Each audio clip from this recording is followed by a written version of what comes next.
Good evening, everyone. I am 𝗲𝘅𝗰𝗶𝗁, and it is my pleasure to welcome you to a special episode of One-on-One, where we will be bringing to you some of the best minds in Trinidad and Tobago.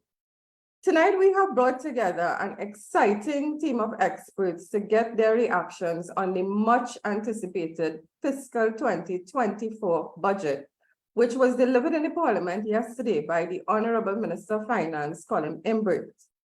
I would like to welcome you, our viewers who have joined us on Zoom and on social media, members of the media who will be coming in, and of course, our exciting team of panelists. And tonight we have with us, who isn't with us as yet, but will be joining us shortly, former Minister of Arts and Multiculturalism, and also former Member of Parliament, Dr. Lincoln Douglas, Coordinator and Secretary of the Confederation of Regional Business Chambers, and no stranger to our platform, Mr. 𝗲𝘅𝗰𝗶𝗁, economist and researcher, and again, no stranger to our platform, Ms. Nadina Maharaj. We had advertised agripreneur and consultant, Mr. Donnie Rogers. However, unfortunately, he is down with the flu and lost his voice. But filling in for him, luckily for us, is Mr. 𝗲𝘅𝗰𝗶𝗁, President of the Agricultural Society of Trinidad and Tobago, who will also be joining us a little later because he has a formal engagement. So, as usual, we are going to try to make the session as interactive as possible. So we're going to leave a bit of time at the end of the program for Q&A and open mic. However, we do invite you to feel free to leave comments and questions on the chat. And we are certainly looking forward tonight to a very informative and engaging conversation. Before we get into the actual panel discussion though, and well, before I do that, I see Dr. Douglas is here. So Dr. Douglas, would you be able to just turn on your camera for us? Say good night to everyone. I did the introductions already. I'm also seeing Dr. Augustus Philip with us. Mr. Donnie Rogers is here, although I know he won't be speaking. Barbara Trinity Bone, our regulars. Guys, thanks for joining us. Right. All right, well, while Dr. Douglas gets himself organized, I just want to go through some slides.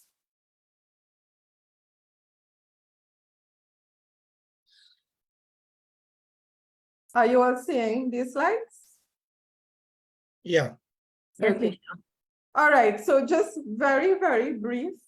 Yesterday, Finance Minister 𝗲𝘅𝗰𝗶𝗁 delivered the budget for fiscal 2024 in the Parliament. I think most of us would know that. And the theme of which was building capacity for diversification and growth. And this is something that I would want to find out from our panelists later on. We can have a discussion. Did the budget, in fact, meet that theme of building capacity for diversification and growth? I have my opinions on this, but I would also like to get the opinions of the panel, right? I don't know what's going on with, all right, let me see if I can get next slide. So the 2023-24 budget is based on an oil price of $85 per barrel, $85 per barrel, which would be slightly lower than the US 92.50 per barrel for last year. It's also based on a natural gas price of US $5 per MMBTU, compared again with something that was slightly higher, US $6 in 2023. So the total revenue we are expecting is $54.012 billion. Total expenditure is $59.209 billion. And that is giving us a deficit of minus $5.197 billion. So again, we have another deficit budget this year. Just going through a few of the basic allocations, the highest allocation we are seeing is education and training, $8.022 billion, followed by health, $7.409 billion, followed by national security, $6.912 billion. And then we have works and transport, public utilities, rural development and local government, which would have only gotten a 1.825 billion. Agriculture, 1.442 billion. And this is something I really want to discuss when Dr. 𝗲𝘅𝗰𝗶𝑚𝑍 gets here, if he thinks that this was in fact enough, right? Housing, 1.65 billion. And we saw a jump there from last year of 0.974 billion. Social development, more or less constant, 5.5 billion. So this is the major allocations we would have seen in yesterday's budget. I will, of course, share these slides on our Facebook page later. Right, Dr. Douglas, welcome, welcome. I'm seeing you, so welcome. I hope you see you. Yes, yes. I already did the introduction, so we are just getting back into the discussion now. Right. Okay. So, okay. Before we get into more specific questions pertaining to these sectors, I would like to just go around the panel and ask each panelist, what did you think of the 2024 fiscal budget? What did you like? What did you not like? How will the budget improve the quality of your life and the sector that you are in? Right, so perhaps we can start with Mr. Jai Leeladhar Singh, Coordinator and Secretary of the Confederation of Regional Business Chambers, and also a very successful businessman and consultant with over 20 years in marketing and business development. So Jai, the mic is yours. Okay, I think the budget leave people a little more confused than anything. And so let me get into this. There's a lot of plus and minuses regarding that. So we have the issue of the minimum wage moving to $20.50, which businesses breed a sign of relief because we were looking at our overhead costs, particularly the size of businesses that exist right now. However, and again, I speak in my individual capacity, it is good to see an increase in minimum wage. I hope next year there will be another increase, because what the budget failed. Okay, let me leave that for my last remarks.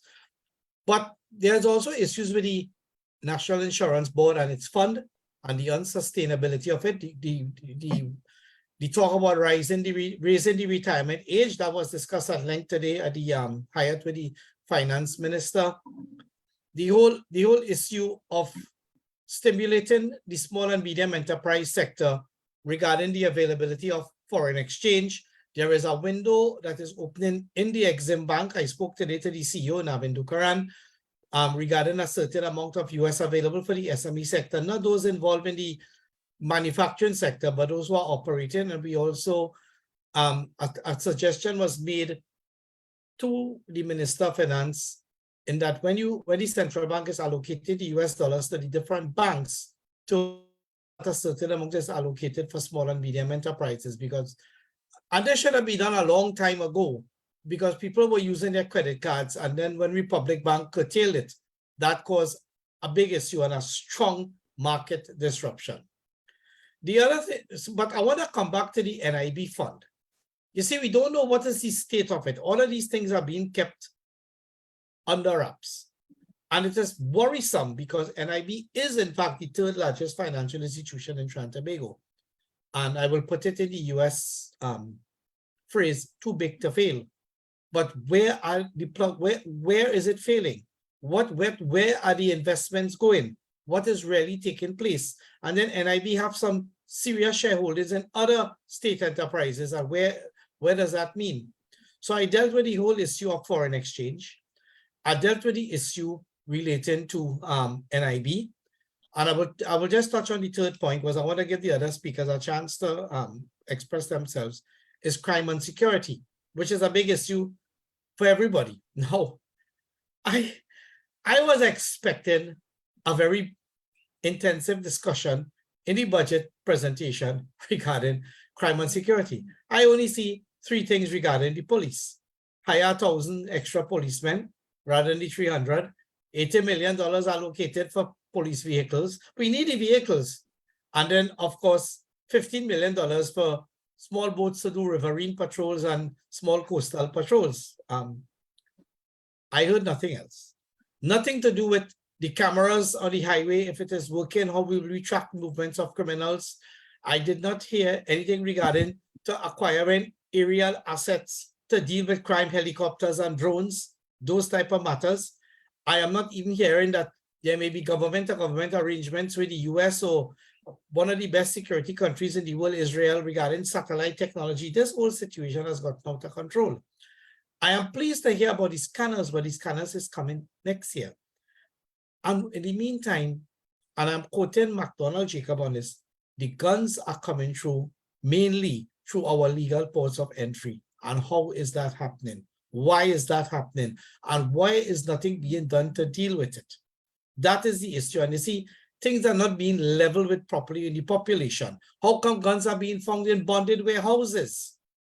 This is a big issue too. So with those 3 points, Madam Chair Lady, I will close and to give the other speakers a chance to give their perspective. But these are the things very germane to the Confederation of Regional Business Chambers. Thank you, Ms. Dure.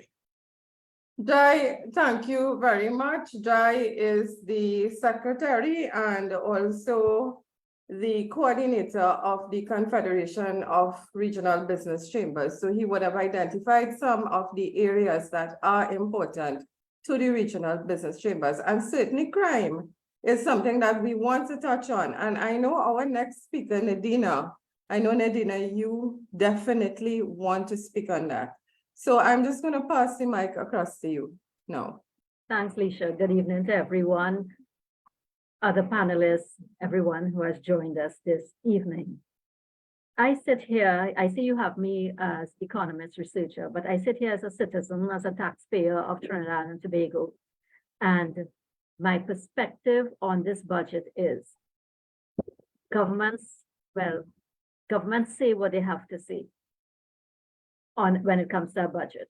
Governments do what they want to do. The question we have to ask ourselves as a population, as a people, is it working for us? Is it providing us with a return on our taxpayers' dollars that we deserve, especially in these trying times? I want to reference the headline of this year's budget: diversification, capacity building. You showed a slide just now that had agriculture at $1.4 billion, last year at $1.3 billion. Do you really think that increase provides any buttress for diversification into the agricultural sector, particularly coming out of a COVID period where people are still very concerned about their health, and providing nourishing good food for us as a people and as a potential for export provides that allocation is an indication of diversification or any capacity building. When it comes to infrastructural capacity building, we see that local government was getting some small part of the budget.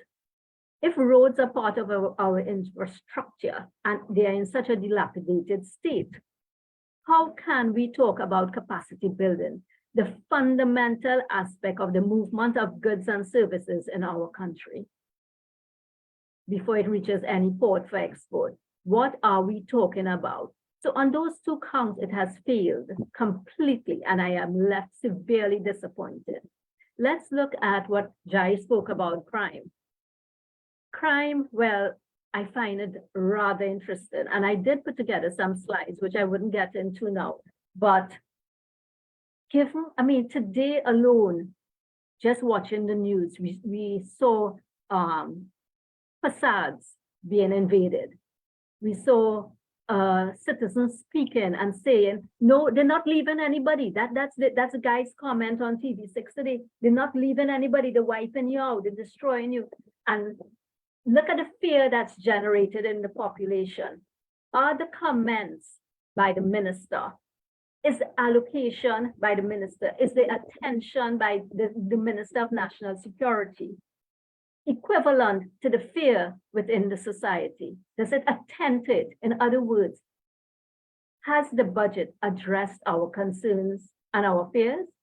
I would like to say blatantly no. The answer is no, in my opinion, as a citizen and a taxpayer. And I would leave that there until we get into this other specific areas like crime, unless you want to guide me to speak now. But I would like to give Dr. Douglas a chance to have his opening.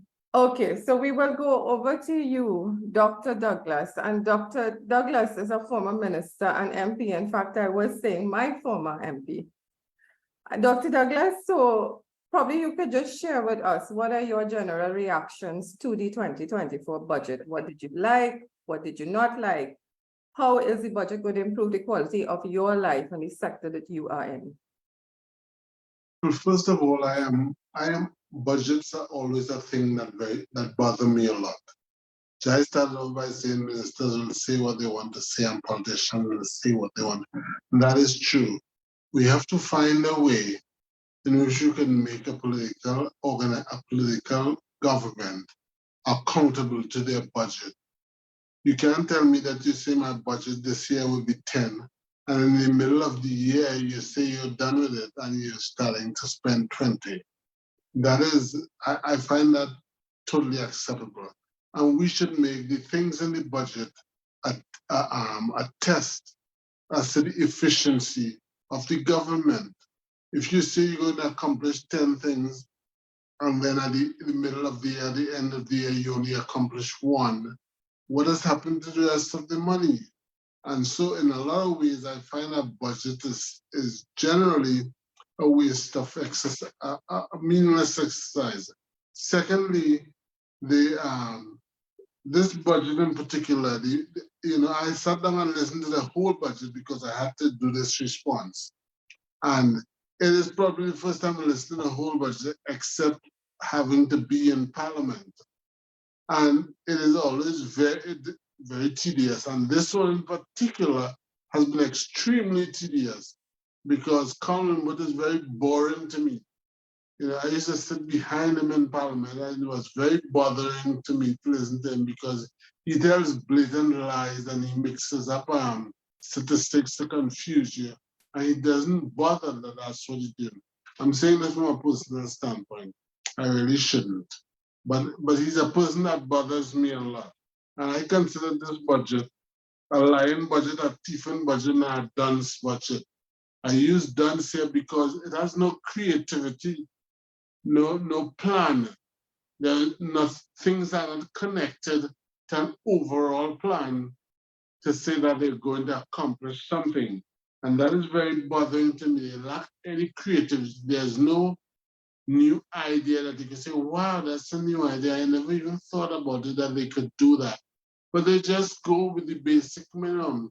And as Kamala says, throw money at it. And if you throw money at it, you tell yourself something will work. If you have 5 police, we should now give them 10. 10 is better than 5.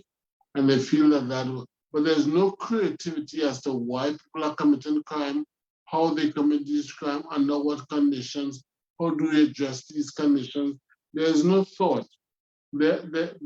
A budget is a real budget, has basically 2 parts: where you're getting the money from and how you're spending the money.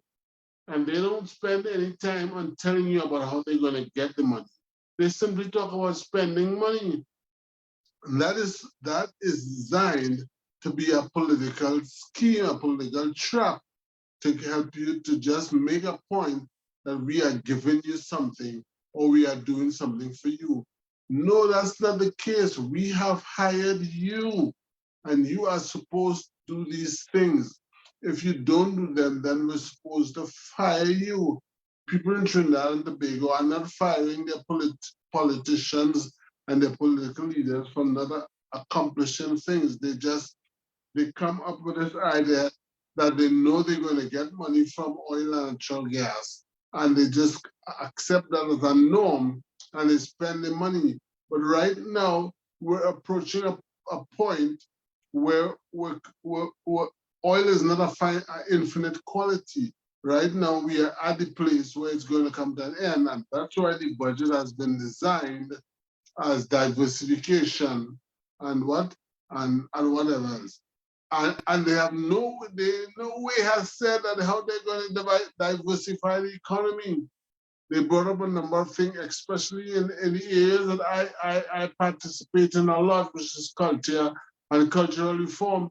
They have not considered how that is going to be used and how that is going to be a place that can, and really and truly, what I say all the time, and even when I was there in Parliament, if you have not dealt with the culture, if you are not dealing with the culture, you're not going to solve or do anything. You can't even build a building if you haven't dealt with the culture, because the people are going to say, this is not our building, and they're going to mash it up. You can't buy a boat. The first big boat we buy to go to bed, going to thief all the ashtray on the boat the first trip, because we have not dealt with the culture that they've set up. That if it's not yours and it's there, it's free to be taken. If it's the government owned, it's free to be. We have not dealt with that concept of culture as yet. And so if we haven't dealt with the issue of what are these Trinidadian people doing on this little piece of rock here, and what are they going to be in the next 5 or 10 or 15 years, then we're wasting time. We're building things that they're going to break down. We're setting up roads that they don't care about. We're setting up relationships. We're building houses that they're not interested in. And so I will talk more about that because culture is important to me. But we think that people are dunce because we have low creativity, no plans to fix things. We have not said how we're going to receive income, how we're going to be accountable for it. This budget should be some kind of a social contract with the people that they can hold you accountable to. But we know this that the people are not holding them accountable. So they just go up there and they spout things and they say things that don't make any sense whatsoever. And that's my opening remarks. So this is a lie budget, a thief budget, not a dance budget. They have not even dealt with the issue of crime. To encourage Jai a little bit, they did mention something about an increase in, I think they said they were going to have 4 new scanners at the ports, that they're going to buy 4 new scanners to make sure that they capture more of the guns and stuff that's coming in at legal ports of entry. But this whole budget exercise is really a thinking of the population as stupid. I can't take it anymore. I really can't. I'm saturated with stupidity. Oh, all right, Dr. Douglas, you really have me smiling here, right? So our Honorable Minister of Finance described the budget as one of building capacity for diversification and growth. And Dr. Lincoln Douglas has said it is a lie, thief, dunce budget. So definitely we have a conflict there one time. So maybe we could get into some specific areas as we await 𝗲𝘅𝗰𝗶𝘁𝗶. I know he did have an engagement, prior engagement, so he will be joining us soon. Ladies and gentlemen in the audience, we do want to make this interactive. We do have an exciting panel here. You've heard all of us speak, but if anybody does want to make a contribution, please feel free to raise your hand. And if you have questions, you could always put them on the chat, right? And welcome everybody. Certainly a pleasure to see the regular people joining us. I'm seeing Harry, Calvin, Ryan, a former candidate in local government election, Dr. Augustus, Trini. Alim has his hand up. Oh, and I see my friend, Edison Holasi. Edison, welcome to the program. Alim, I will allow you to speak before I continue with my questioning. So unmute, please, and the mic is yours. Lish, one of the things I want to raise from the budget is the question of the property tax. Now, being an insurer, I have the aware hat doing insurance. Now, everybody thinking that the property tax is a simple thing that came into the budget and it's easy and thing. But when you look at it from an insurance point of view, say, for example, I have my house insured for $1 million and I have to pay property tax, which is 3% of the annual rentable value. Let's say it's $6,000 a month, right? Now, $6,000, 6 by 12 is 72,000. And you're taking 3%, forget the 10% discount, I'm just using a figurative thing. 3% of that is $2,160. The premium on a house at $1 million is $3,160. Now, we have an option. One is the law is that we must insure our house because, no, we must pay property tax. The only way you have to we paying the property tax of that. But where do we get the residual balance now to reinsure my house? And that is one of the big problems that is going to hit the country because Mr. 𝗲𝗏𝗏 came with the low figures to try to mama guide the country. But there's more in the motor and the pistol about this whole property tax. And what is going to happen there now? A lot of people who have to pay property tax by law will no longer insure their house, right? But if you have a mortgage, you must insure it because the mortgagees will want their loss payable clause. But if you're a pensioner and you have to pay property tax, you say, look, I can't meet that. I can't insure my house. But your house burned down and catch a fire, you have nothing to recover from. So that is one of the things that I'm very concerned about. And then you have to pay 6% if you're under 60 on the premiums, 6% government tax.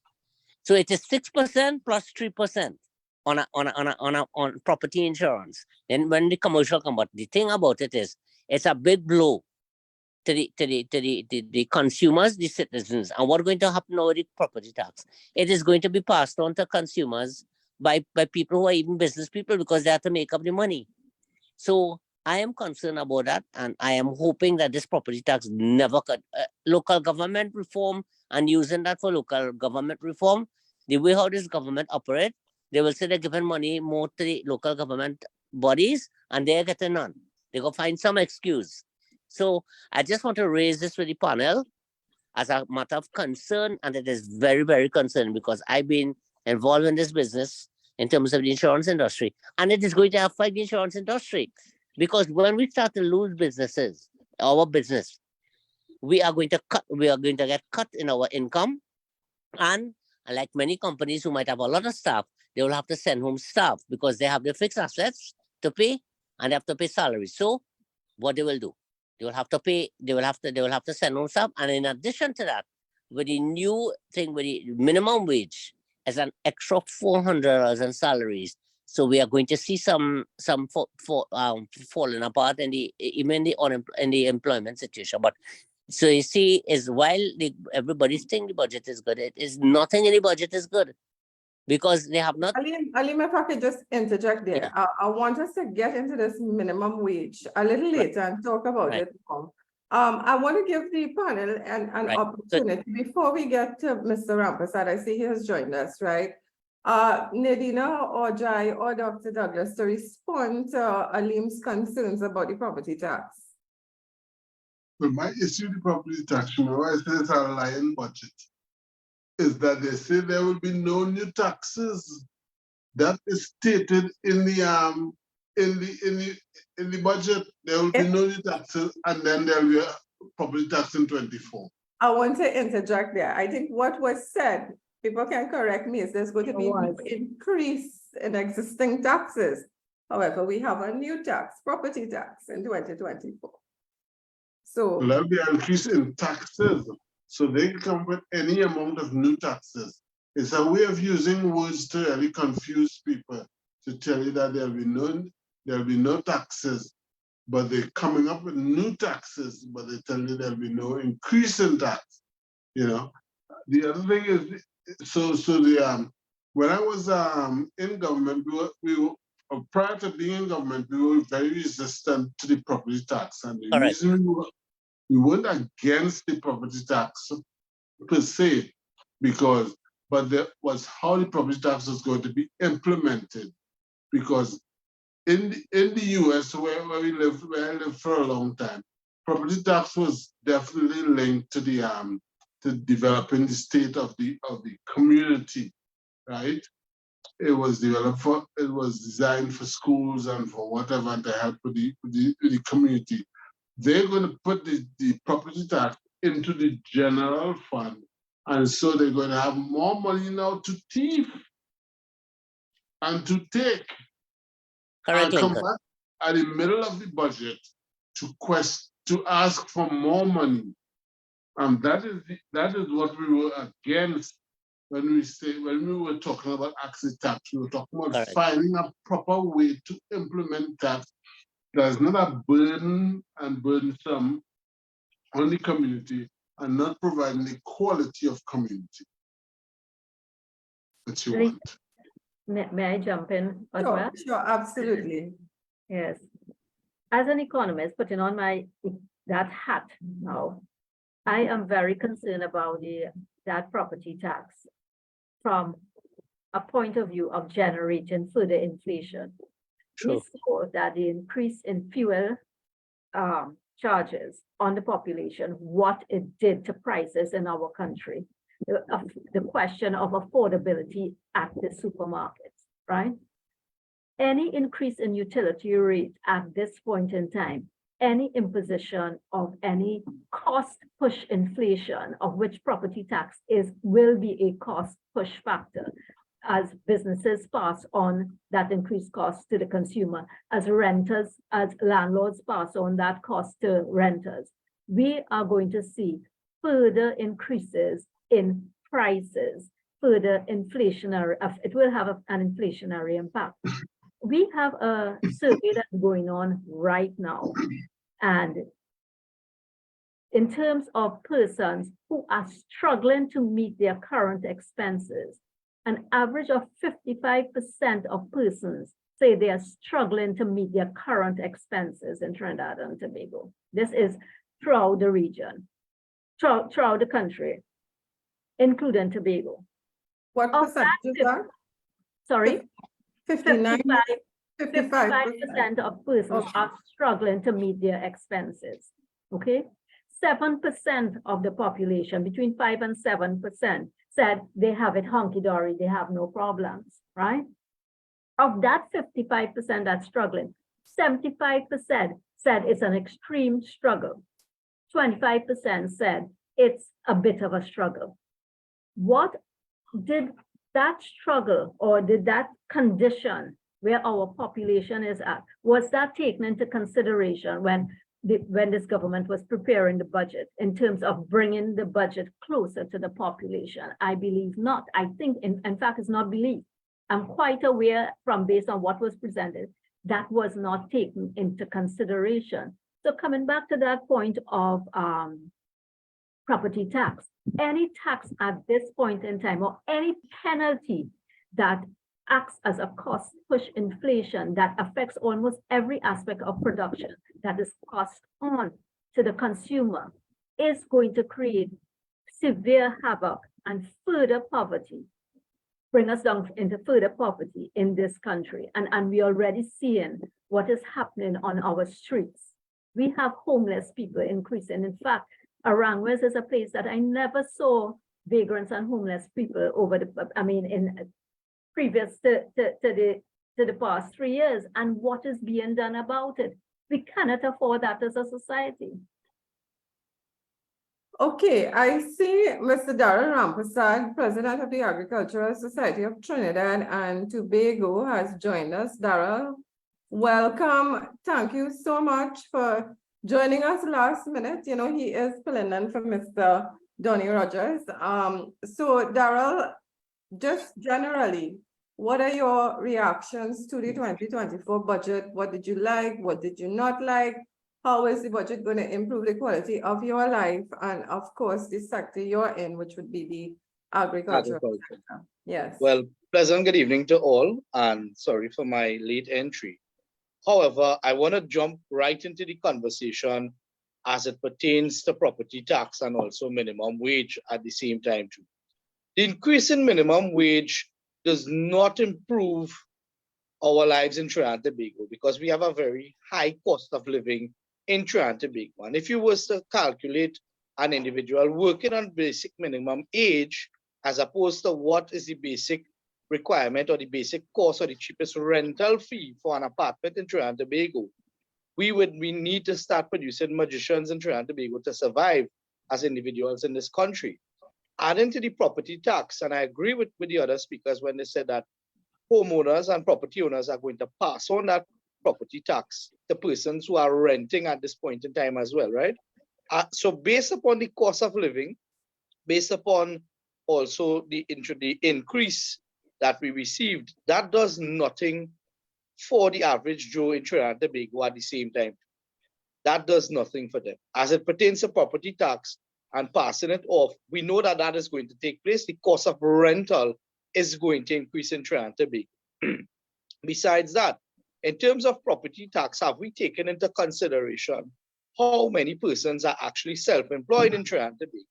For example, my industry, where what I represent is the farming community, which most of my farmers, a big percentage, almost 90% of the farming community depend on agriculture as their sole means of survival, right? Could you explain to me, because I am very aware when there are some months where these farmers are unable to even break even in agriculture, and adding to this cost, so did we take into consideration individuals who are self-employed?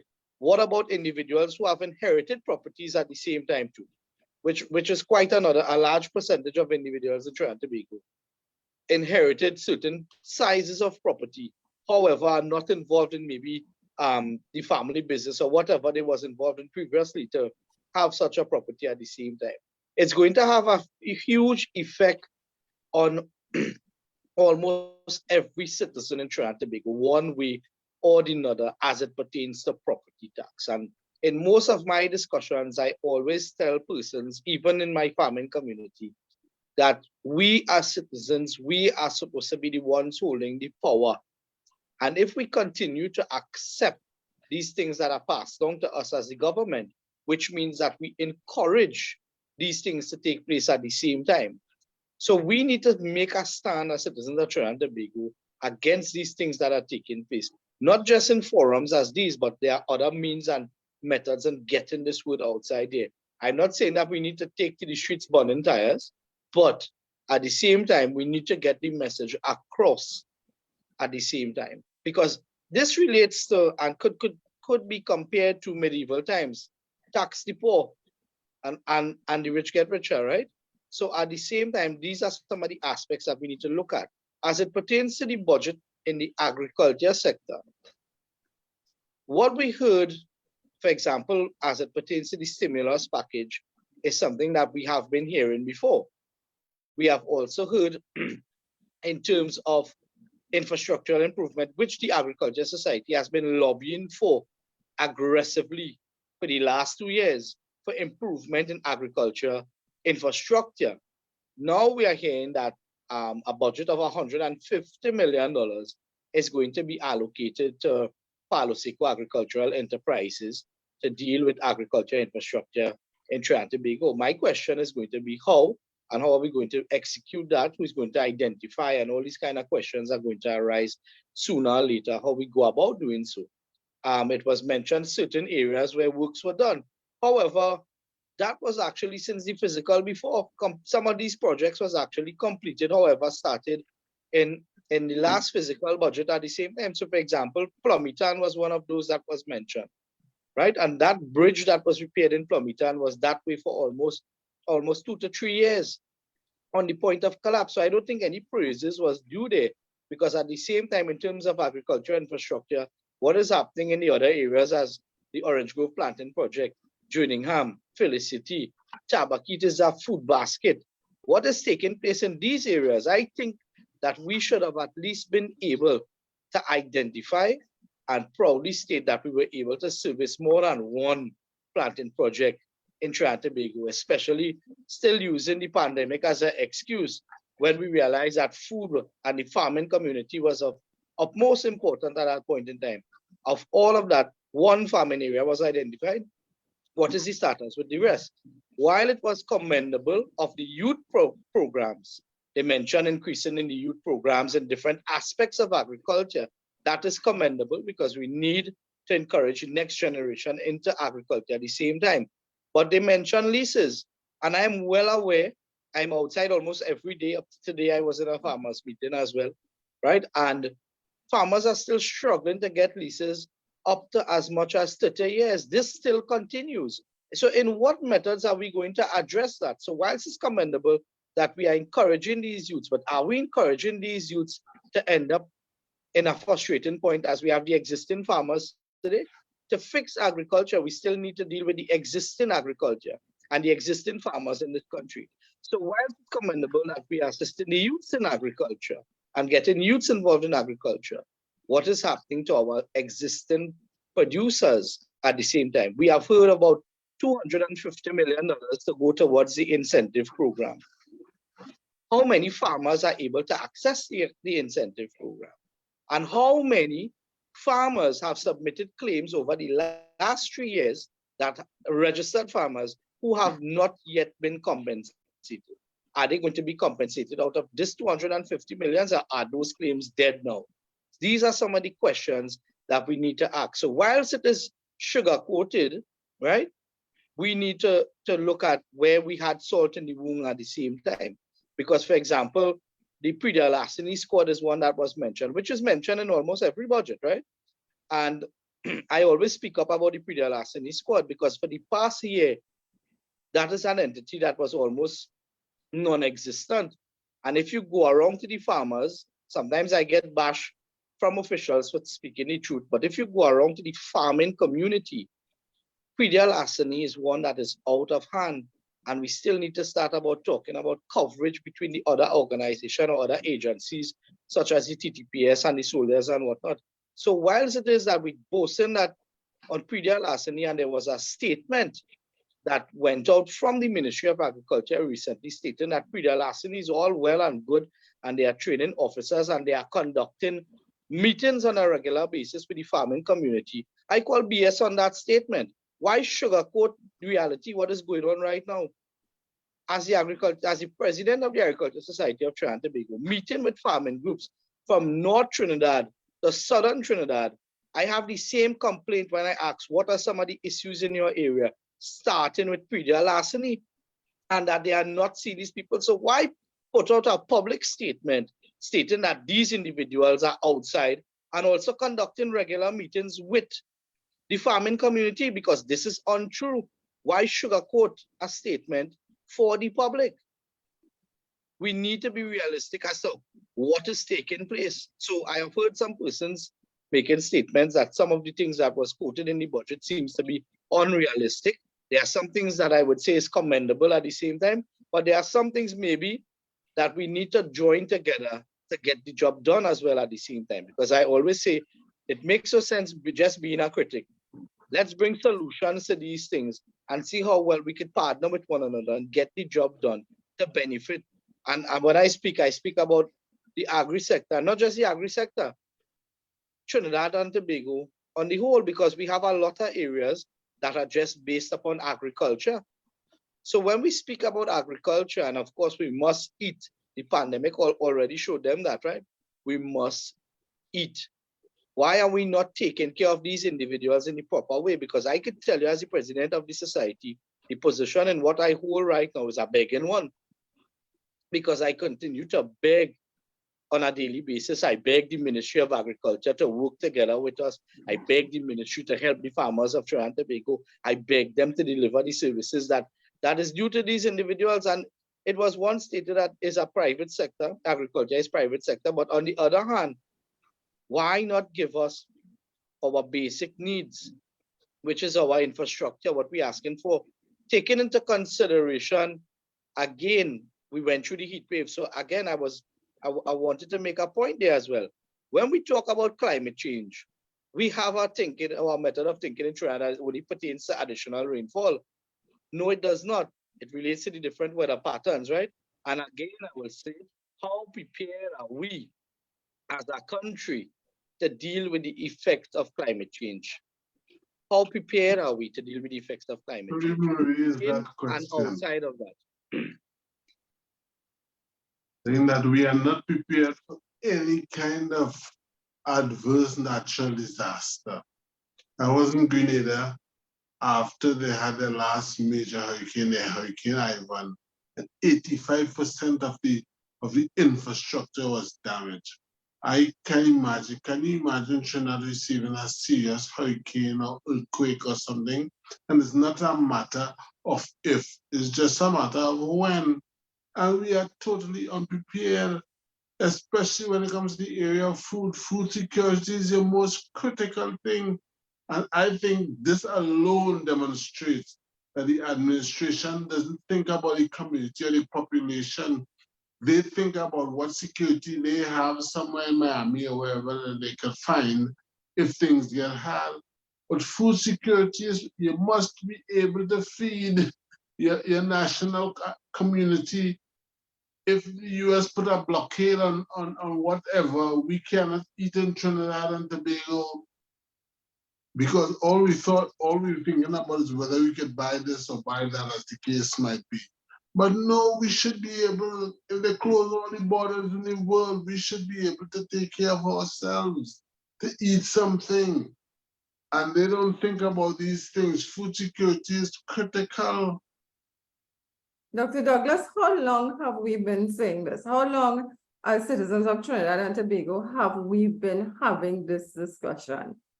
And what is being done? What is being done? Right, I do want to thank 𝗲𝘅𝗰𝗶𝘁𝗶, President of the Agricultural Society, for his contribution. Funny enough, Darrell started to come on our platform maybe about 2 years ago. It could have been about 2 years ago, and raising some of these very same issues about the farmers' leases, about farmers being unable to access incentives, the infrastructure, the predial larceny, we not being ready as a country for climate change. And these problems still continue to persist without us actually seeing any progress in these areas. I'm seeing two hands up right now, TNT, Phantom, and Alim. Let me give TNT a chance to speak, and then we'll go to Alim. Go ahead, sir. Unmute and the mic is yours. How you doing? Good night, everybody. First of all, I appreciate the gentleman from the Agricultural Society coming on board here. This is a session I think we need to beat on a little more, because I strongly believe that our agriculture and industry has been discriminated against and has not really been taken seriously. In counterattacking any economic situation, I think it is absolutely necessary to create a mass production of food. I don't think the government has really taken seriously or recognized or even care to recognize the need to do so. And I strongly support the gentleman coming on board and bringing that. So at least we need to have a whole session alone just on agriculture and the issues bringing on the forefront of what the farmers have been going through for the longest. I think this whole governmental structure is designed to discriminate against our farmers in the first place. There's a long history for that. So I do appreciate them coming on board, and I strongly support investing in the agriculture industry to at least feed our people, to invest, to create mass production of food. Doesn't matter what the oil prices are out there, we can counterattack the situation by creating mass production of food and feeding our people. Thank you. Right, and I know Darrell will join us again, and we do intend to approach the topic of agriculture more frequently on this program. Alim, you want to unmute, and the mic is yours. Yeah, Lish, Darrell, I want to say what you have said is quite correct, because I happen to be the son of a former Minister of Agriculture, and he served 2 terms, from 1956 to 1961 and 81 to 86. And if I read his book now, things that was promised to be done in Trinidad, like agricultural access roads, subsidies, right? The rice farmers situation. Look, I can tell you, after the last year, a rice farmer called me to ask me boy, we can't give him money for the rice when we supply to the factory in Castlefield, right? When I was on NFM board, I used to personally get involved to try and help the rice farmers to get the money for them. And you are quite correct. There is no room to improve agriculture. And I believe under my father's time, he gave the land leases to a number of farmers during that time, during 1981 and 86. And under the partnership government, Lincoln will know that they started the process of giving out the lands and carrying to people. I mean, it was thousands of people, but it started. But as far as I see, when I can remember somebody calling the Minister of Agriculture and to talk to him, to meet with him, he said, boy, I know, come into my office. I settled long and that was 3 months. So where is agriculture going in Trinidad and Tobago? There's no way that there's a future for agriculture under this present regime. I'm sorry to say it, but that is the facts. And the other thing I want to get a feedback from the economists and others, how does a person in Trinidad and Tobago, when the property tax is introduced, can stay on an uninsured house, and in the event of a fire or anything, where will they get money to fix their homes? So this is the other area. But Daryl, what you're saying, for agriculture in this country, it is very hard. You know, my nephew is also involved in agriculture with all that's Nawaz, and I know the problems you all are having, and you're quite correct, right? Because there is no really effort to help the farmers. I remember going all over Trinidad with my dad, seeing about access roads and all these things, minuscule things to make sure that agriculture can progress, because you can't have land and you don't know where to get proper access roads. You need water, you need other things. And this is what is not happening. I know the separation of the farm because I grew up in a farming family and I'm from a ministerial and a farming. So I have all this youth program and everything is only promises. I know Lincoln will know.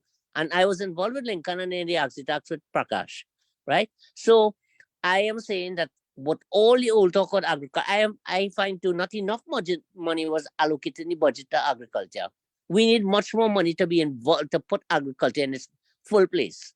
And this is what I am saying, that nothing will be done at all. But this is only old talk. I know the frustration Daryl and they're going through, because I have many family and friends who are members of the Agricultural Society and people who are involved in it. And I'm from Aranguez. Aranguez is right next door to me. So I know what I'm talking about.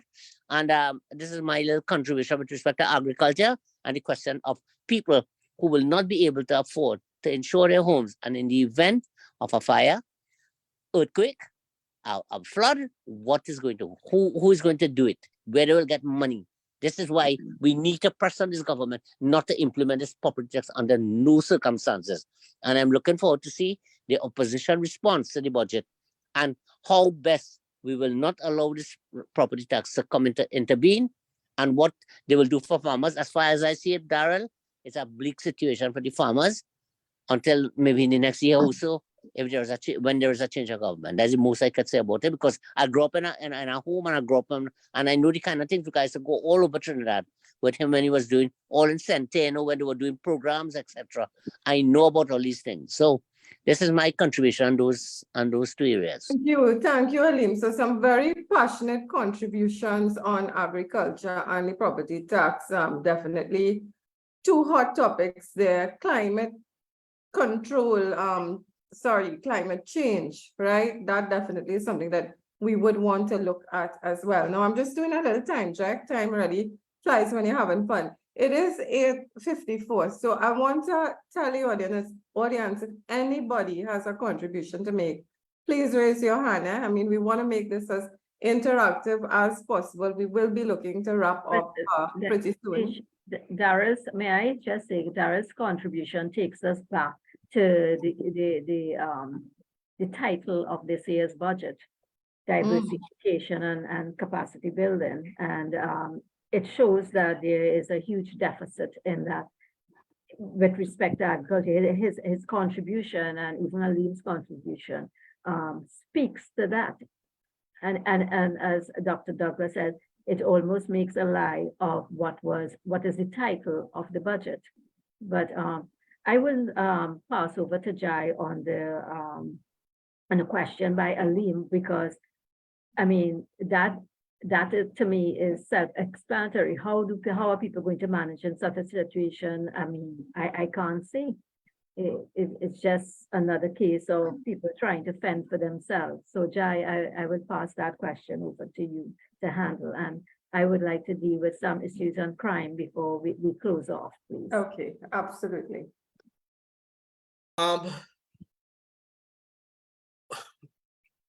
Everything comes in a context.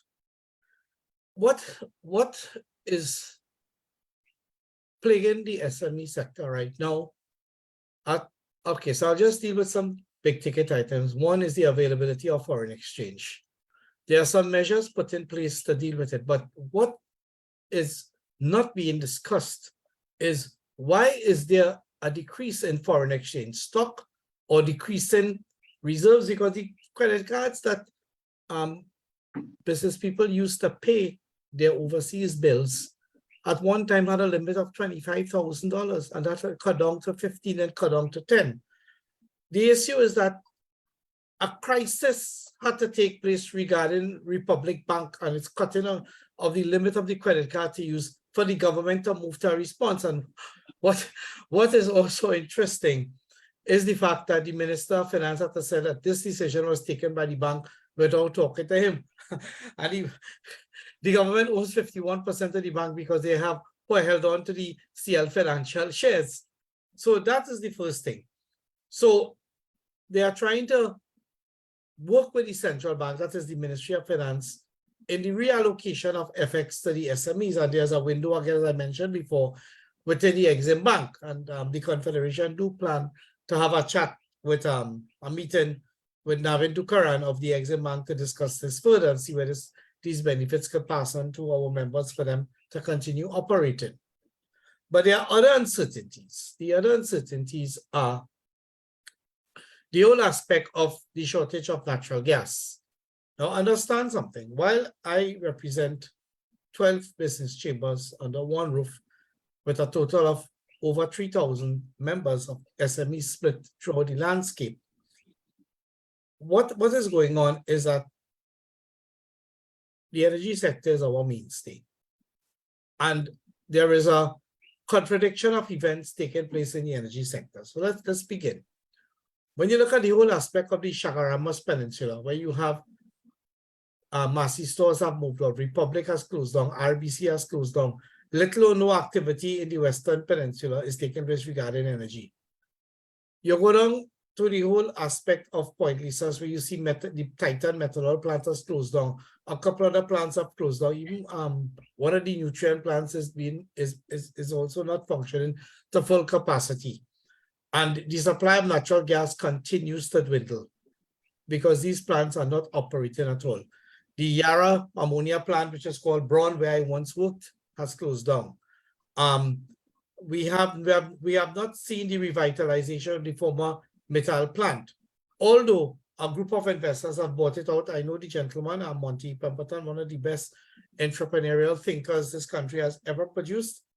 And I mean, I don't know what the Minister of Finance is waiting on to give him a foreign investor certificate so they can start operating and start bringing people on board and start working. That has not been happening. So that is one. Then when you go down to Pointe-à-Pierre, the petroleum refinery is closed down, and under this government, never to be reopened owing to certain things that have taken place there, where they put the blame on this big bond, this $800 million bond. That was probably an issue, but there were other things, especially, and I say this openly, regarding AV oil and so forth, which is still a controversy that has not yet been resolved. And then Trinma has closed down, so no activity in the Point 14 area. Atlantic LNG, they had 4 trains, now they only have 1 because train 1, BP cannot manage or supply any gas for the infill program. And they go all across the Galeota, and the drilling has not sufficiently taken place, and that too, activities have dwindled. Now I say this because the energy sector is our main revenue earner. Like it or not, Trinidad and Tobago have been producing oil for over 100 years. That's the history. It is even said that the first oil well ever drilled was in the world was in Forest Park, because we have been producing oil before Venezuela and the Middle East and so forth, albeit they have a greater amount of resources.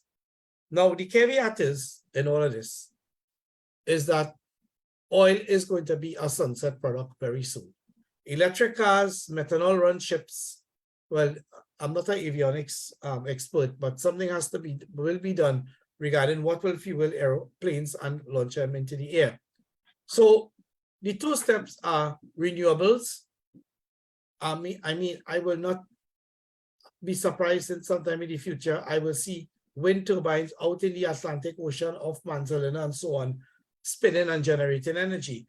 I will not be surprised to see more solar farms in Trinidad and Tobago. But what is prevalent here in our country is the natural gas. Now, I want to say this and manage everybody's expectation. And the big word here is if.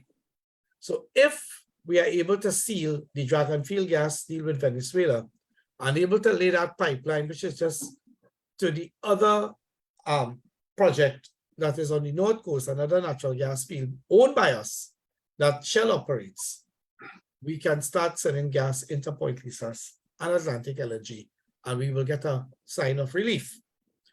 If once the Laurent Manatee field comes online, we make our deal with Venezuela. Quite a bit of it comes to Trinidad, quite a lot of it goes to PDVSA in Venezuela. I can safely say we have gas that lasts Trinidad and Tobago 150 years in the future. So we will see an expanded Point Lisas industrial estate, maybe another industrial estate. We will see Atlantic LNG, 4 trains operating, income for the country. That's important. It does not correct what is taking place regarding lack of activity in other areas. So there must not only be a natural gas master plan, but there must be a holistic energy sector plan for the country, which must be well resourced.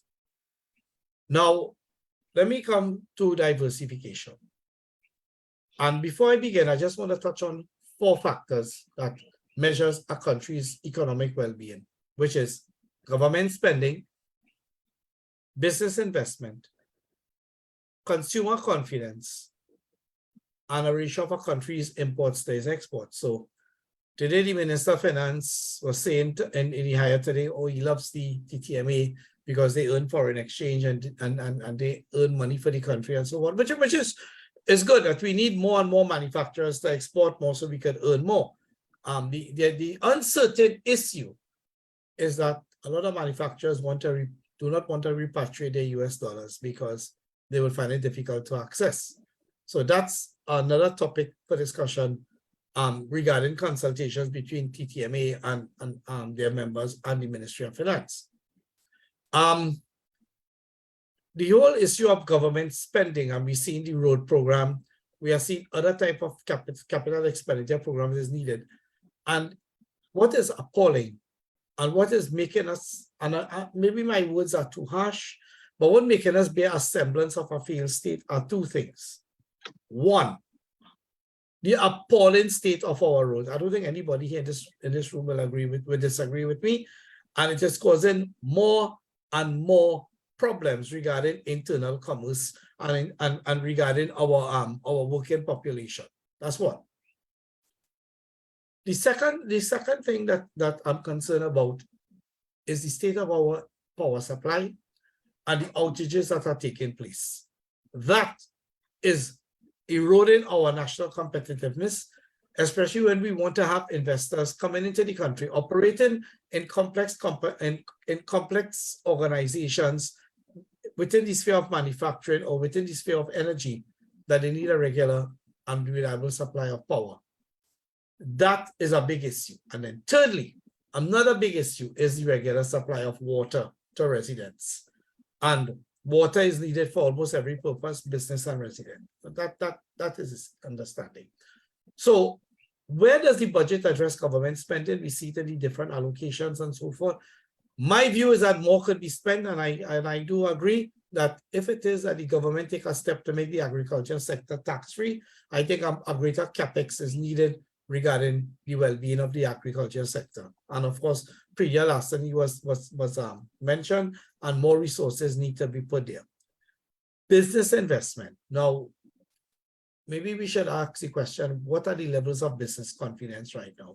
And I'll link in this to two things. So the minister said in his budget speech, and he said it today too, and I was proud to say something at the mic, which I politely declined, is that he's saying businesses are operating and the owners are using their personal accounts. Well, hello, the banking sector are putting up high barriers for people opening accounts for us, for business accounts, hiding behind the guise of money laundering. And nothing is being done by the government, nothing is being done by the central bank. And believe in me, we talk to the central bank people, we have meetings with them, but really and truly, I think the central bank in these kind of matters that come up is a bit confused about their role.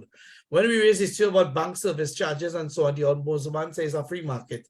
So I say, fine, you should be paying $60 to $100 per bank statement. That's fine with me, but not with you, but not with us. But the Ministry of Finance have to step in with the central bank to regulate that and give some relief to business owners so they can open accounts. That is the issue that is not being addressed. Okay, and all of these things erode business confidence. And then they talk about the ease of doing business. The ease of doing business is not a digital solution. The ease of doing business deals with the whole matter of starting a business, registering a business. Some of you all have been through a living hell where that is concerned. The whole issue of construction permits, getting your plans approved by town and country planning, registering property, that is our next issue. Getting electricity, we were great at it. Now we've seen some wobbling taking place. Bankruptcy laws, that needs to be put in place in Trinidad and Tobago extremely urgently because the business landscape is changing. And owing to the fact that oil may be a sunset product and we were using renewable energy, regarding the whole issue of how the grand economic global landscape is changing, business models in this country will have to change. And some business models will fail. And that is why we need these bankruptcy laws to protect business owners and have them in a humane way find a way to sort themselves out. That is needed. Protection of minority shareholders. And all these annual general meetings, these companies listed in the stock exchange, is nothing but a farce and a show, because no one is actually questioning some of the numbers that are being shown in these annual reports. Now, another issue that come up is that they want the SMEs to list on the stock exchange. Well, I say this, that's so not going to happen, because the Trinidad and Tobago Stock Exchange and the SEC has not put in the Confederation's opinion, have not put in enough confidence building measures and transparency building measures regarding that. The minister can cry from here to Lord Jesus Christ's second coming. Ownership of business is a big issue. And the thing about it, even putting 20% of your business on the stock exchange and the trading that takes place there are too thin and it's not viable. Someone tells me it works in Jamaica and I have to explain to them that Jamaica is not Trinidad. Then someone told me today, and I just touching on NIV, the retirement age in Barbados is higher than 60. This one is higher than 60. I say, yes, but give a context. This is Trinidad and Tobago. We evolve in a different way to these islands, right? We live in a different way to these islands, and our economics is a different way to these islands. So you have to put everything in how our society has evolved. Now, consumer confidence. And yes, we have a rise in the minimum wage. I am speaking personally. I'm pleased about the figure that was chosen. I was looking in the vicinity between $22, $23, but okay, fine. Let's see how it goes. But at the same time, and I guess Aline did raise it, the whole issue with the property tax and how it's administered in residential properties and how that will be paid and to the local government and so on. That's the next issue. And really and truly, a lot of means tests and assessments need to take place because many homes have a lot of pensioners and retired people, and how are they to pay that property tax? And the use of that property tax, the minister again says that will be used for materials and equipment and not for hiring of personnel. All right, we'll all see.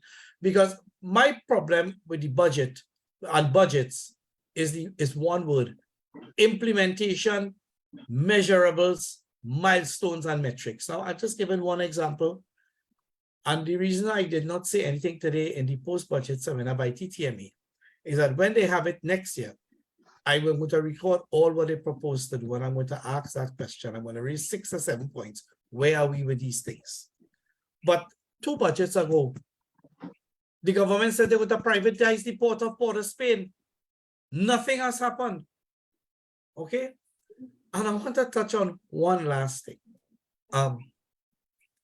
The port scanners, right? So yes, Dr. Douglas, you were right, it's port scanners. But why are the guns still coming through the legal ports of entry? Yes, there may be some smuggling taking place and so forth, and that's the job of the Coast Guard to intercept and stop these things and the other arms of national security. So I am putting out something out here. Our customs and excise working against us? Really? How come guns are found in bonded warehouses? Why is it coming through the local ports? And it's not me saying it, the former Commissioner of Police, Mr. McDonald Jacob, said these things. It was in the newspapers. Public knowledge, is not secret knowledge. So the government answer to this is the Revenue Authority of Trinidad and Tobago, or Trinidad and Tobago Revenue Authority. But right now, that's before the courts, through the opposition, and through the PSA. And nobody knows what will take place because that's before the Privy Council. And the Privy Council don't always go in line with the High Court and the Appeal Court. So we need to look at it. But in addressing the whole issue of creating a diversification and growth, growth will never take place despite the figures we get at the CSO, which to me is under strong question marks, unless you don't deal with well, I'd say 3 main things. National security. And right now, every community in this country is a hotspot. I'm sorry to say that. But it's a fact. I'm not happy about it. I remember the days where I could go anywhere freely and nothing happened. Now it's frightening. The second thing they have to deal with is the ease of doing business, especially for the SME sector. Now they come up with some lending loans and all these things, which I've been an ardent critic of. So the minister brags, we have just given 242 loans regarding the government guarantee. But hello, there are 25,000 SMEs in this country. 242 out of 25,000 SMEs. What's that? Okay. And then lastly, ladies and gentlemen, there is too much of silo thinking in this country. Everybody thinks in their own silos. And especially this government thinks in their silos. They don't. I am not seeing an effort. Mr. Rampasad said they had to go and beg the minister to work with them. Well, anyhow, that's another story altogether. Because I question if that minister they have any cerebral capacity. Sorry about that, ladies and gentlemen. But I wonder if that minister has a brain between his 2 ears. So what I want to say is this. The silo thinking has to come to an end. And people need to, the government needs to bring together stakeholders in different sectors to work out a holistic pathway where this country has to go. And I'm not just talking about business. I'm also talking about social issues. I'm talking about young people development. I'm talking about changing the education system. The book run to give people money for the $1,000 is not a bad idea because really and truly, the whole matter of changing books every year and costing people $3,000 is really, really unjustified. And it's profiteering. Something needs to be done to help these poor families give their children the wherewithal and the means of it. But what I'm saying is that you need to have a serious roundtable discussions with government and these stakeholders to determine a path forward regarding the country. And if that does not take place, I'm telling you, people will find a way to get around the property tax. People will find a way to get around everything. My concern with the Revenue Authority is this. And this is where I will end, Lisha. I remember the incident that took place in Russia when Vladimir Putin was early in power, where one of the richest man in Russia, Mikhail Khodorkovsky, wanted to create a more European type of Russia, democratic and human rights and so on, while Mr. Putin, and we see the party has taken as a dictator. What did he do to silence Mr. Khodorkovsky? He trumped up tax evasion charges on him, right? And the government had direct control over those agencies, just like how they will have some control over the Revenue Authority. So I don't like Dr. Douglas. I will try to find some tax issues on him, trump it up to silence him. That is my particular issue. The whole matter of human rights and the whole matter of trying to allow the independence of the public sector to do their work independent of the government. We see this has happened where the government my perception is that they had influenced the police to do certain bad things, like the arrest of 𝗲𝑅𝑒𝑗𝒻𝒂𝒃. Today he walks a free man, like searching the house of 𝗲𝑅𝑒𝗲-𝗍𝒏. Some kidnap a man. Right, they kidnapped the man from Barbados. That and all, Brent Thomas, that and all is an issue that's going before the appeal court, and everybody keeps silent.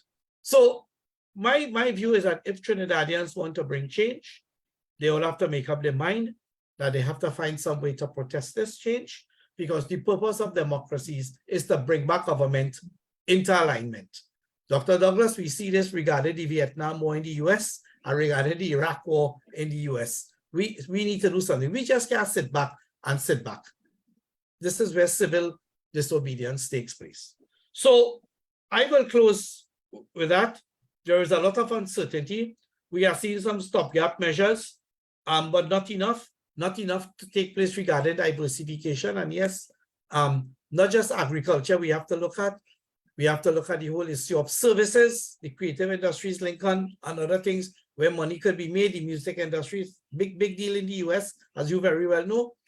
The whole, I talk about enhanced manufacturing, and then finally tourism and the link, and try and build the linkages between agriculture and tourism, because many countries use their food as a tourism product.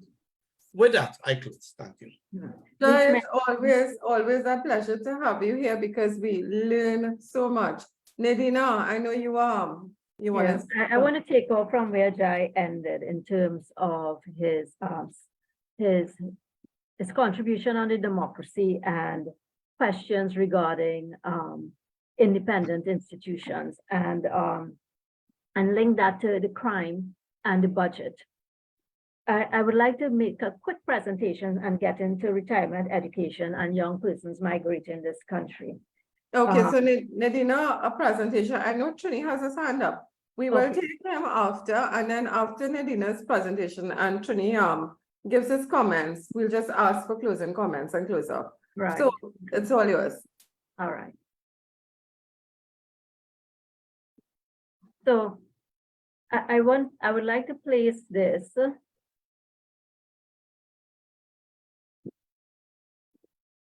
Are you all seeing this, right? Yes. So I want to specifically deal with the allocation of funds to national security. And I want to deal with it in what is the most gruesome crime that we are seeing in Trinidad and Tobago, which is murders, the rate of murders. Let's go back to 2019, when the red line shows the number of murders in terms of 100. So 536 in 2019, 393 in 2020, 448 in 2021, and so forth.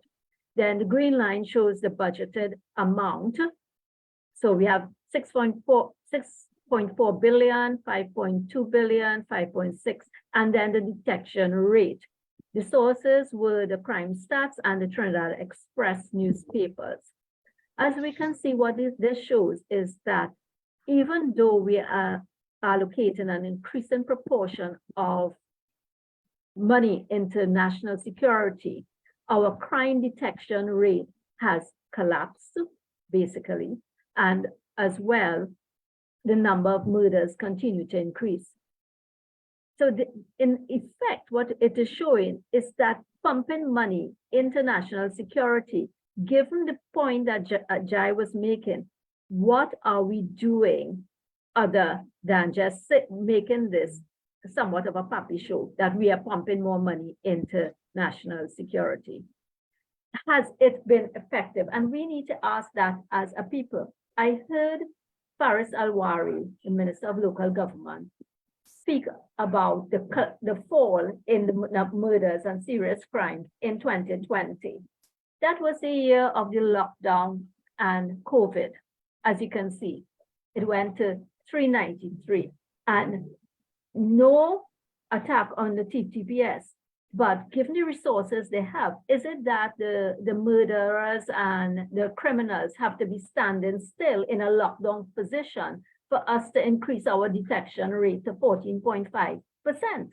Because right now our detection rate for murders is down to 7.1% from 14.5% when we were in lockdown. Is it that people have to be stationary like how we are stationary in on the roads and we get a ticket?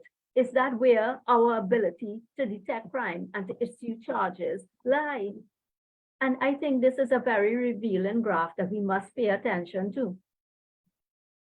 Relative to other countries in Latin America and the Caribbean, in the LAC countries, in terms of homicide rate, we are third according to 2022 stats from Statista.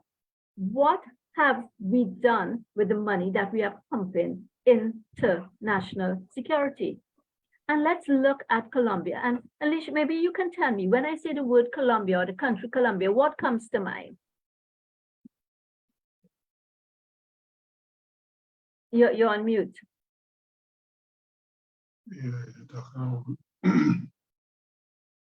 Well, I see Dr. Douglas is venturing on an answer. I'll allow Dr. Douglas to respond.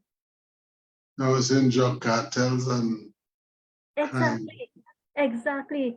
The drug capital of the world, it was once dubbed.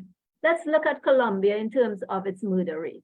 So the drug capital in terms of where we are in the LAC countries, the homicide rate 2022 per 100,000 population in Colombia was 26.1. In 2022, we are at 39.4. You are 1.5 times more likely, you are 50% more times likely to be murdered in TNT than Colombia. Our national budget allocation to Colombia was, in Colombia in 2022 was $10 billion US, or rounded over 70 billion TT dollars. In TNT, it was 5.8 billion. The population in Colombia is 50 million. The population in TNT is 1.5 million. So what does that mean? When we per person or per head of population, the budgetary cost per person in 2022 in Colombia, the drug capital, was TT $1,400. In Trinidad and Tobago, it was TT $3,867. So what effectively that is saying from a budgetary and fiscal standpoint is that we are paying 2.7 times more as taxpayers of this country than persons in the drug capital of the world in national security to have a 50% higher chance of being murdered in Trinidad and Tobago. If that does not cause us as a people to reflect on what is being done fiscally with our tax money, I don't know what it will.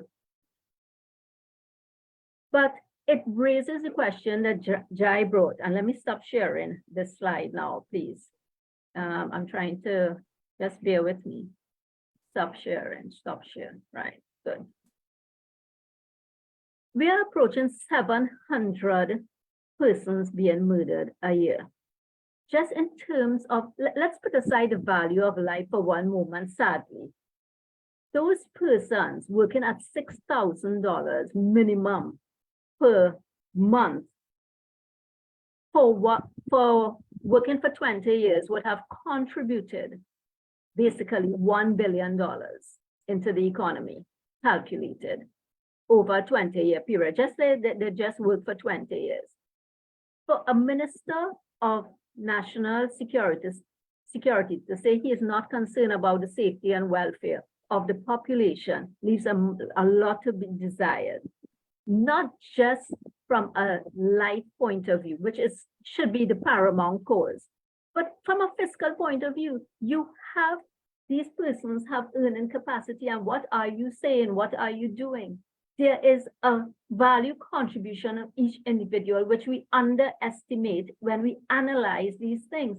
What are the likely contribution to our economy, to our spending, to our domestic demand? And those are the things we have to look at. when we look at the number, and when we add to that, the number of young persons that are migrating and the number of families that are migrating from that because of the crime situation, what do you think is happening to our domestic demand? What do you think is happening to demand for goods and services in this country?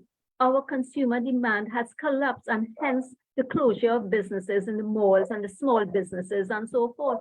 It is very difficult for people to survive. As I come back to consumer confidence, which Jai spoke about, 55% of the people are saying that they are either slightly struggling or extremely struggling to meet their expenses. What does that say about our consumer confidence?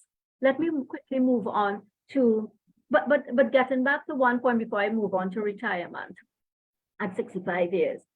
We have today reported in the news the TTPS being called out by the High Court for implementing what is considered a discriminatory and unconstitutional policy with respect to tattoos in the recruitment drive in the police service.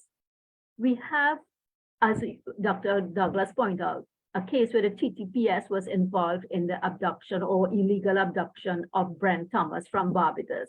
We have an FIU intelligence person being called out by our courts for illegally tapping into.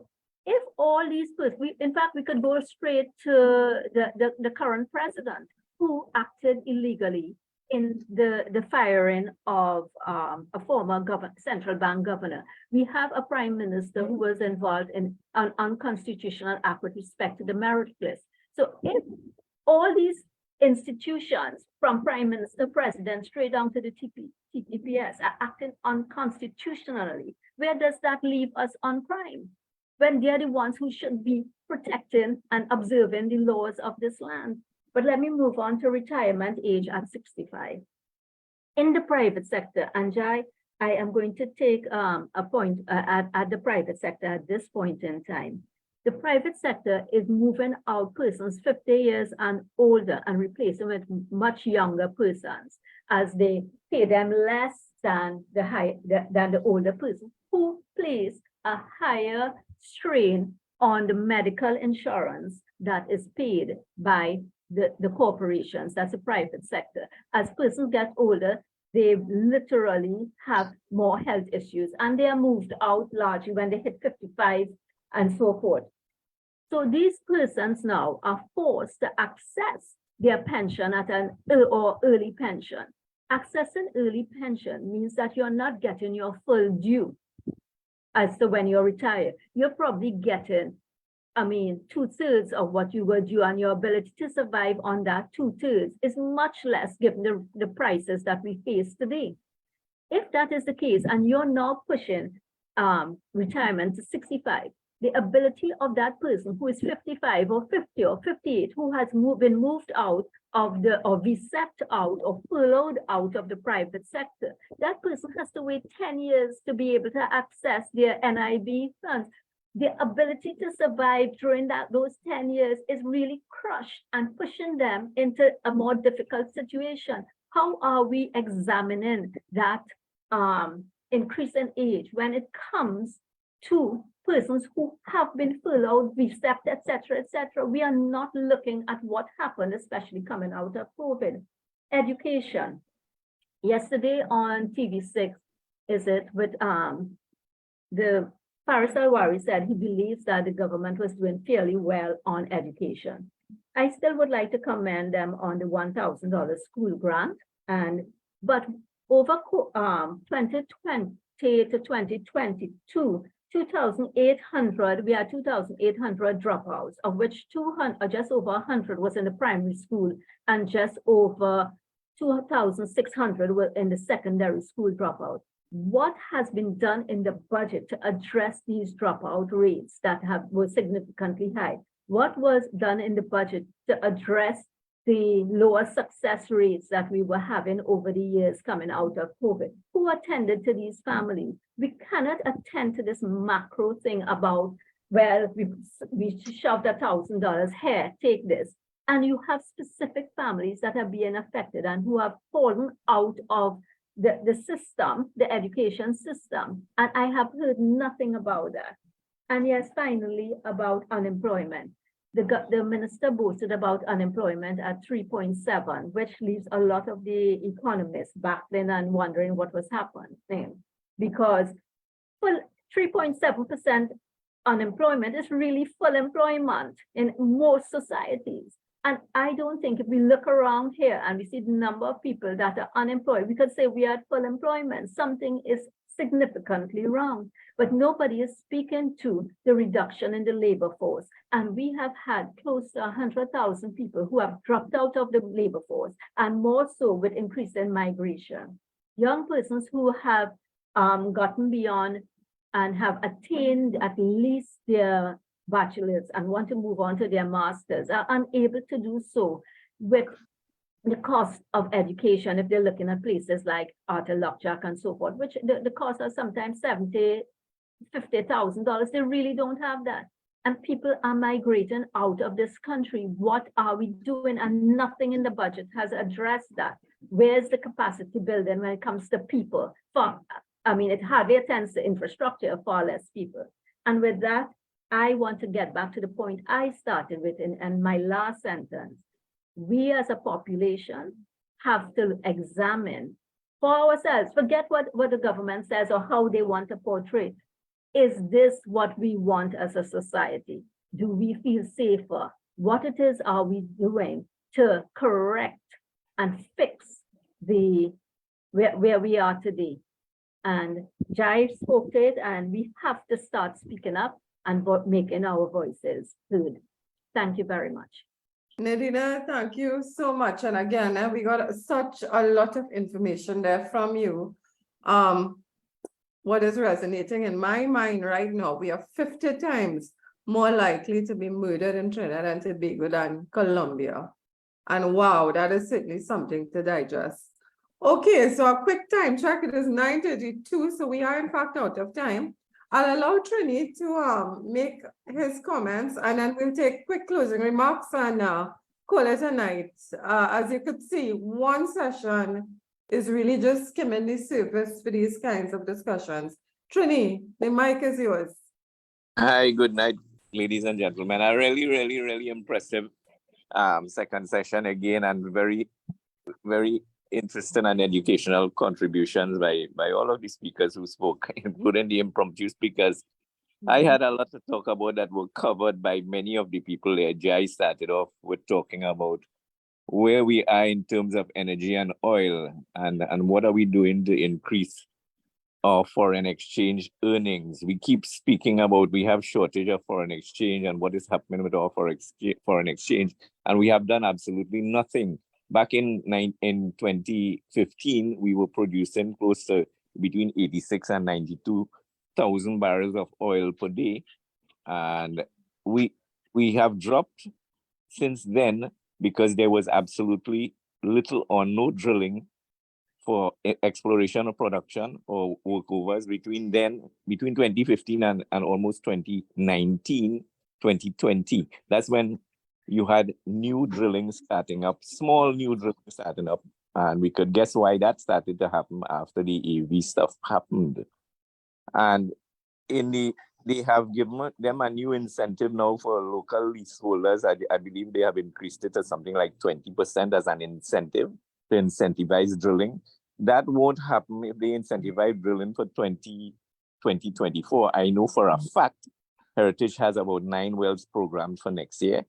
And that new incentive of 20% is not going to kick in probably until 2025. So that is not going to affect anything in our 2024 budgeting and increase any of our production from the 56,000 or 57,000 that it is at right now. And if we're losing almost 30,000 barrels, we are unable to produce almost 30,000 barrels. That's a huge loss in foreign exchange earnings. What have we done to increase foreign exchange earnings in this budget? Is there anything to increase foreign direct investment? Which foreigner is going to come into Trinidad and Tobago, where there's rampant crime, where you have people invading pensioners' homes, beating them and killing them for their $3,000 while they're working from the bank? Which foreigner is going to come in here and bring his expats to expose them to that? That is not going to happen. They're talking about increasing tourism. The tourism numbers that they quote every time, they fail to account for. If we remember during the pandemic, there were flights while the airports were closed. People were saying that there were flights coming into Trinidad with special people. It wasn't special people. A lot of shipping lines do crew changes in Trinidad, and there are a huge influx of foreigners. They come into the airport, go straight to the port or go straight to Galeota, get on a chopper, and they count them as, in their statistic, they count it as foreigners coming into the country. And that is not foreigners coming to invest or coming in to buy or sell anything or to contribute to our economy. There are people who coming to take out foreign exchange from our country. There are people who just passing through, and they are not tourists. The tourists that we see in Tobago and predominantly local tourism. They spoke about a 62% occupancy rate in the hotels. That is not excellent. That is poor. That is barely surviving. The world statistics for surviving a hotel being in good stead is 70 to 80% occupancy. And they're boasting about 62% occupancy and saying they have a trust in tourism, and we have huge crime going on. Now, I know we are short on time. I wanted to touch on just one little thing more, that since Daryl is there. What is happening down in Moruga? What are we processing? We built a huge plant to process stuff. Agriculture is my pet peeve because I am a registered farmer. And what is happening down there? What is helping farmers? What are we processing? I don't know. I keep asking that every year after year. And we keep talking about they're going to process something down there, pineapple at one stage. I don't know what the process is. Daryl could probably venture and answer that quickly. I think Daryl has left us.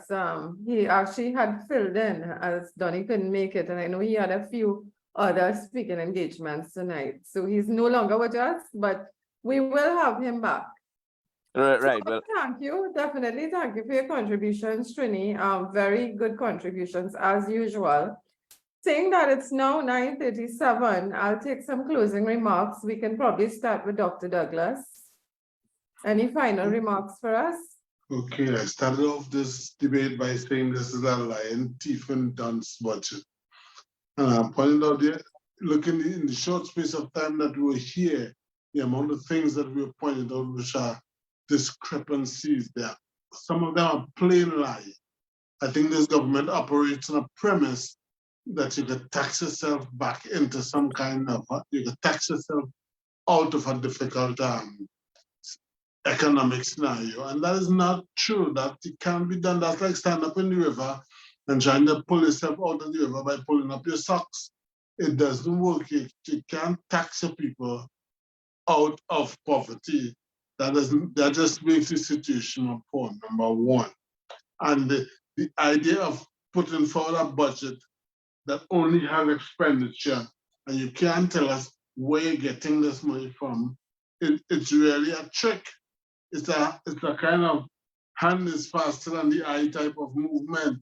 You put out this budget and periodically throughout the budget, you give away money, you throw 10,000 here, you throw 1,000 here, a proper education over there, a proper police over there, these things are just tricks. This whole budget is a trick to outsmart the people of Trinidad and Tobago, and they are not presenting a concise and a precise plan as to the vision. You heard anything about a vision of what this country is going to be, what we expect the people to be, what we hope to achieve in the next 20 or 30 years? I applied for a job some time ago. As soon as I came out of office, I applied for a job in Canada out of this country. They had a plan for 42 years for the city that I was trying to go to, a plan of what that city should look like in the year 2042. And which means that they're planning step by step every year of what needs to be happening and what they need to be accomplishing. There's nothing like that in Trinidad, just talk and talk and talk. And this man who we have as a finance minister who knows nothing about finance, whatsoever. But that is their philosophy, that you can put anybody anywhere to do anything, and the nation has to take that. It's a disrespect. I feel so disrespected in this country.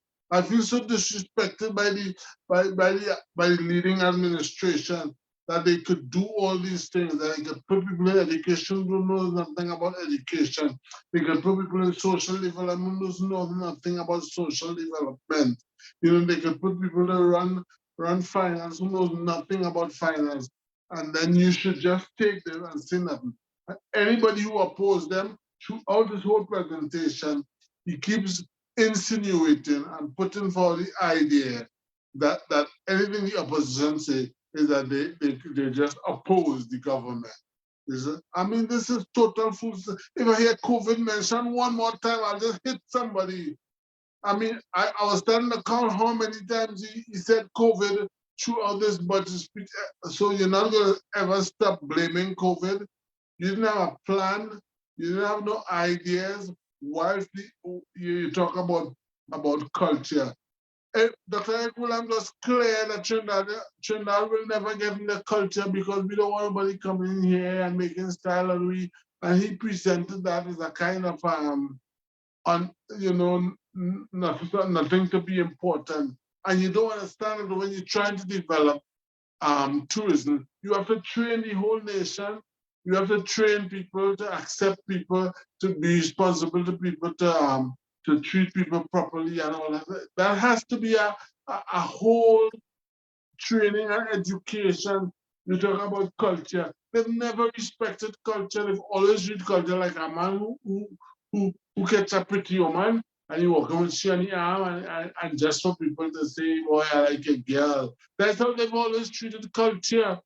Whenever they have an event, what they built that Napa, and Patrick Manning just wants to open it because they were having a conference, and the thing had $89 million of damage even before it was opened. You know, we had to close it down because there were boxes suspended in the scene that could follow anybody here anytime.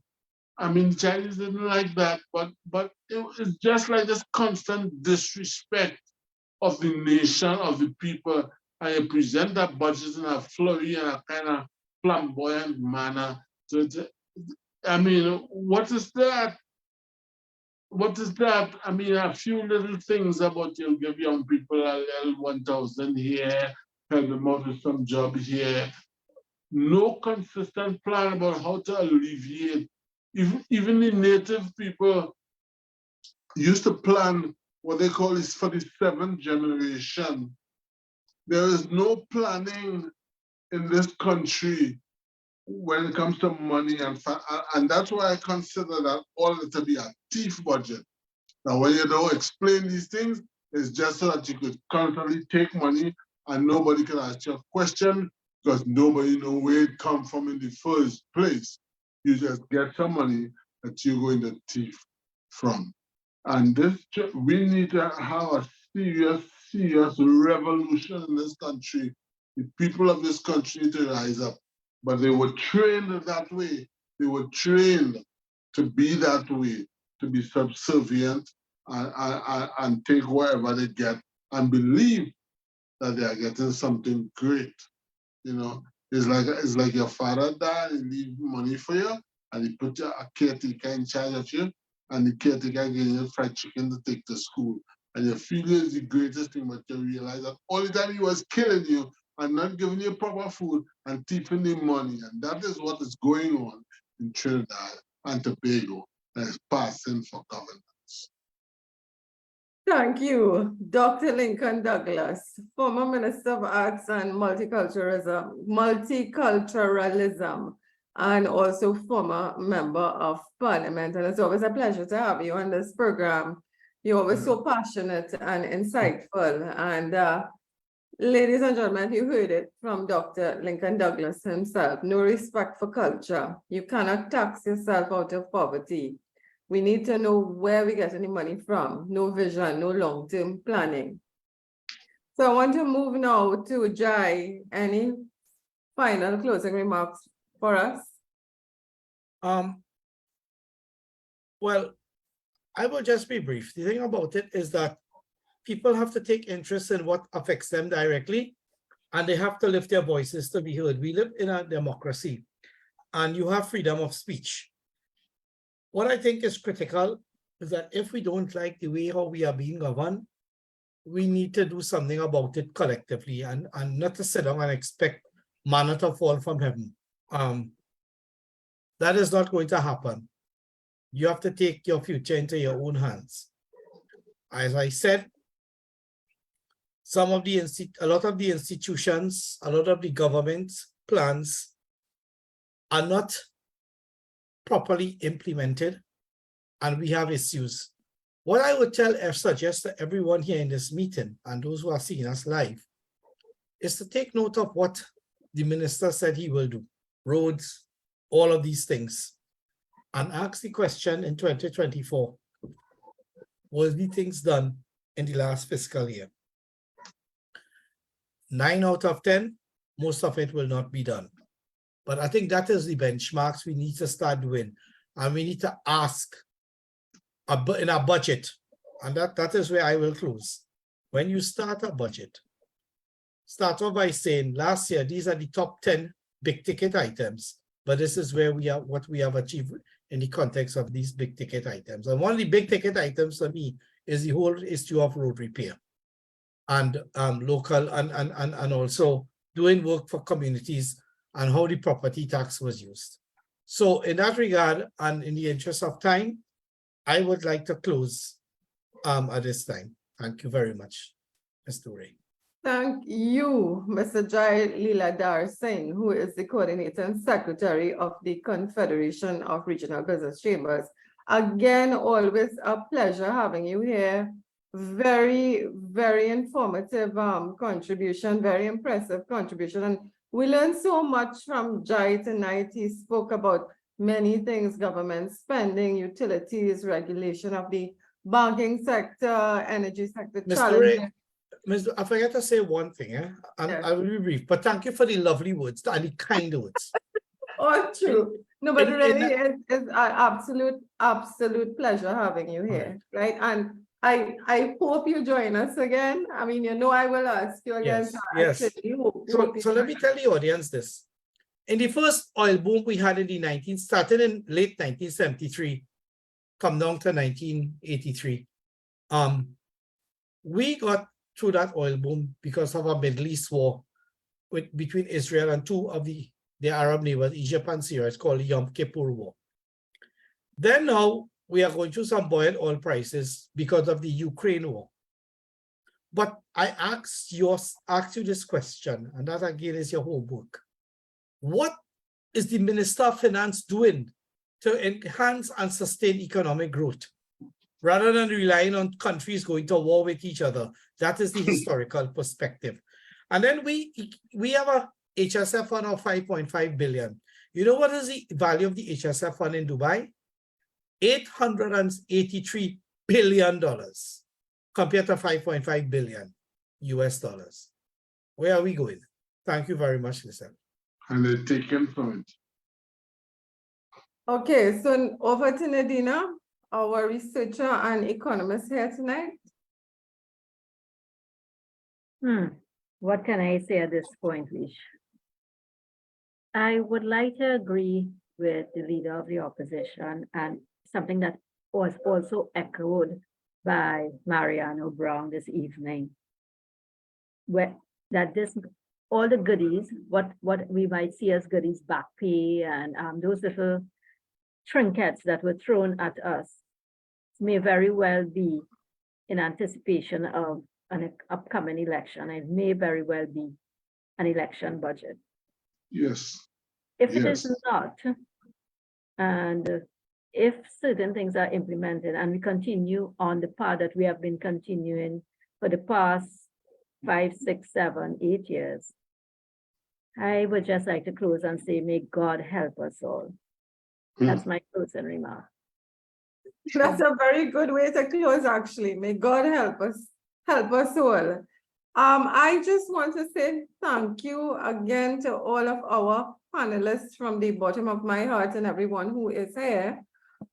I mean, honestly, these were some very impressive presentations and contributions, not just from our panelists, but also from members of the audience who spoke and who wrote. And in fact, after the program, I'm going to go through the chat because I see there's some very, very informative comments on the chat. So again, I would like to thank former Minister of Arts and Multiculturalism, also former Member of Parliament, Dr. Lincoln Douglas. Thank you, sir. Coordinator and Secretary of the Confederation of Regional Business Chambers, Mr. Jai Leela Singh, economist and researcher, Ms. Nadina Maharaj, not here with us, but Mr. 𝗲𝘅𝗰𝗶𝑚𝑒𝑟, President of the Agricultural Society of Trinidad and Tobago.